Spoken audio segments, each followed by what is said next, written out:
Greetings and salutations, this is Imperator Vespasian and his trusty sidekick. Hello.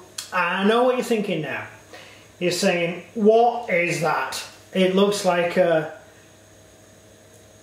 long cardboardy thing with stuff in it.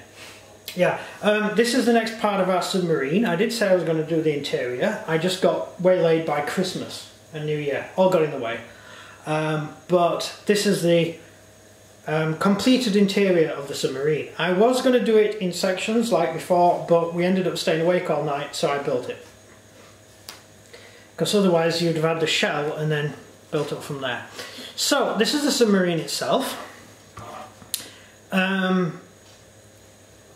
I'll do a quick rundown room by room, shall I? That's what it looks like. It's actually made out of bits of card that I had lying around, left over from the build that I've just done. The corners, the sides, are nice and curved because they're one of those lovely cardboard things that mats come in, these mats. So I just sliced the cardboard up, which took me about 20 minutes with a very sharp knife. It wasn't as easy as I thought it would be. And yeah, that's what I did. And this is the interior. The interior is made out of all the spare bits from our science fiction Beyond the Gates of Antares stuff. We had quite a few sort of planks, landing ways and stuff left that we didn't need, so I've used them for spare parts for this. Hence the ladders are, oops, nearly did that. The ladders are from the Antares ladders, and the grills, I just think it makes it look a little bit more... like a ship. Yeah, yeah. Also, I've only got one tube of milliput. So, because I've used it all on that submarine, so I was really limited as to what I could do. So I just worked out right in the end. So shall I go room by room? Do you want to zoom in? Do you want to? Right, this is the forward torpedo room. They're the first four forward torpedoes. That's the grill. Underneath here there's a load of torpedoes under the floor, and you bring it up through here. A set of ladders to an escape hatch, and that's the forward room. I've put some nice little, those little things you turn. Whenever water starts pouring into a submarine, they turn one of these little valves, and it stops leaking for some reason, so that's great. Yeah, it's a good answer. Yeah, we're kind of smart pants. Yeah, I mean, we had someone the other day tell us that the pointy end wasn't called a pointy end. I thought they had a pointy end and a blunt end. Apparently, they've got actual official names. Yes. Which you already knew because you're clever. Right, next room. This is the sleeping quarters. It's also spare ammunition and stuff like that. It's actually the ammunition storage area for the deck gun. People sleep on. Underneath here you've got ammo crates and stuff. You've got a small galley here with where you cook, and you've got some nice beds to go to sleep on. There's also you can also pull down a thing to make it into a mat room. Next one is the most important room. It's the command center. What do you call it? It's a bridge. That's it. It's a bridge. Most important room. Yeah. Remember the name well, of it. just like a Covenant ship. You know, UNSC ships, they have the bridge at the pointy end, right? And they're all at the pointy end commanding the ship. Whereas the Covenant, they have their bridge here in the middle. That's because the Covenant were actually Germans. Although the British also had the same layout for their submarines. But we're not going to talk about that because it makes my series seem stupid. So, no, never mind. I'll go back to this ship. Have you noticed we've stopped the wobble? Yeah, right, pretty cool. Yeah, it took quite a while to stop the wobble, although the focusing thing's still knackered. Is that focused? Yes. Cool.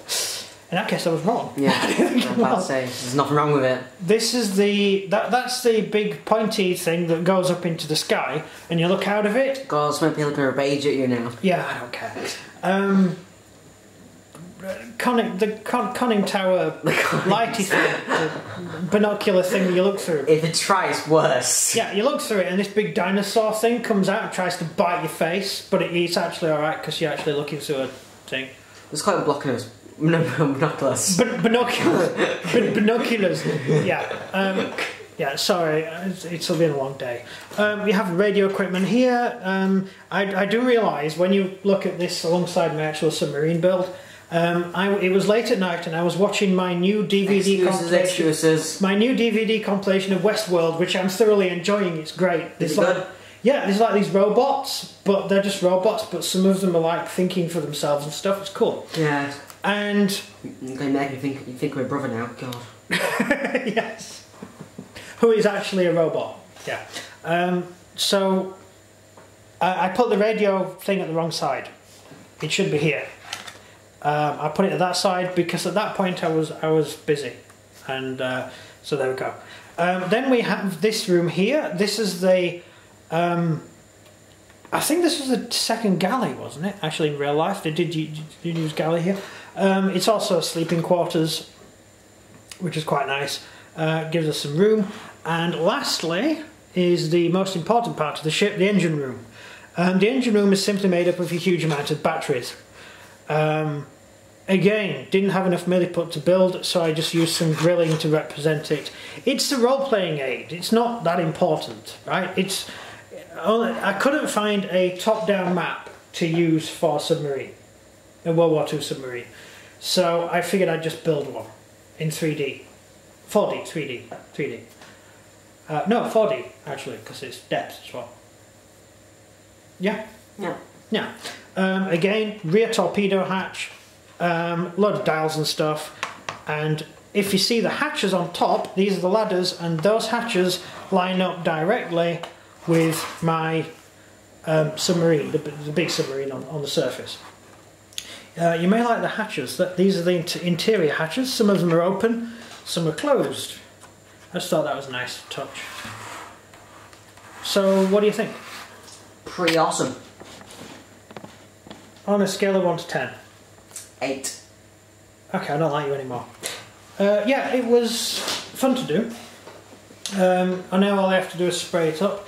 Obviously, it doesn't look exactly like the real thing, but I was working with bits and bobs. I couldn't make it out of milliput, which I would have done originally. So it was really a matter of getting loads of tiny pieces of laser cut board to fit. So that's that.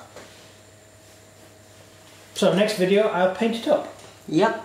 Yeah. Any questions? No.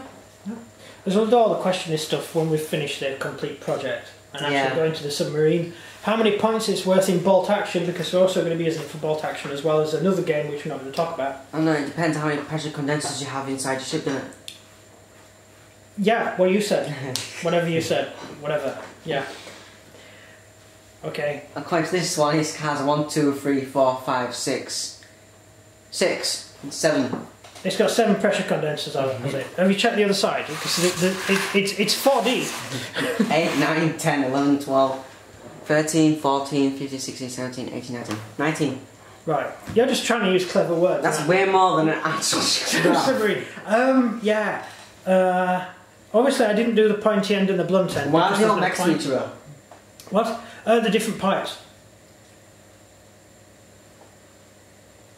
No, honestly, I went on Google and I googled the submarine that's on display in Germany, and there's like you can go through it with and each pipe has its own little twisty valve.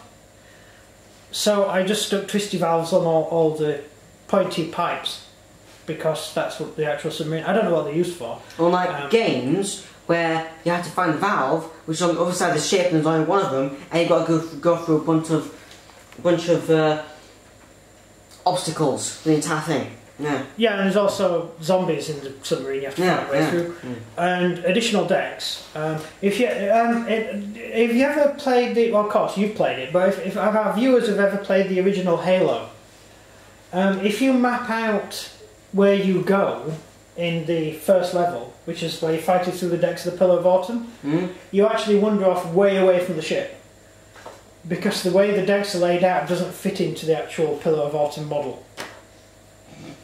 It doesn't fit at all. You end up in front of the bridge in the final escape pod place. So it doesn't fit whatsoever. And we found the same problem because we actually built a scale model in Minecraft, didn't we? of the Pillar of Autumn. Oh yeah, it made no sense, yours. And we could not fit the Pillar of Autumn inside the Pillar of Autumn. So we had to have like different decks and lifts and stuff. Well, you built it, I built everything else. Yeah, you built the rest. I spent about a year building the Pillar of Autumn. You built the Reichstag. I also built the Reichstag because I was bored. What else did you build? A Cthulhu Temple. Oh yeah, you built that as well. Yeah. And then you had under the sea. Yeah, then which is fun. It took forever. Absolutely forever. Because it was a flat world, it was a super flat world, and I actually built the sea from scratch, so I laid the sea in the sky. I built a huge cave system. That's quite good, that. Yeah. Yeah. An ocean. Yeah, I got lost in your cave system. Anyway. And then it got deleted because Xbox does that. Yeah, Xbox actually deleted our entire save game. We spent like 2 years on that. Yeah, it was a big build. And with YouTube, we could have actually like showed people what it looked like, but we can't do. Too late. Too late, right. So there we have it. I hope you like the Submarine. I will paint it up and you'll see what it looks like. So it's goodbye from me. Goodbye from him. Thank you very much for watching and goodbye. Auf Wiedersehen. That's foreign, isn't it? Maybe. Okay. It's not French, is it? No, it's British. It's okay, fine.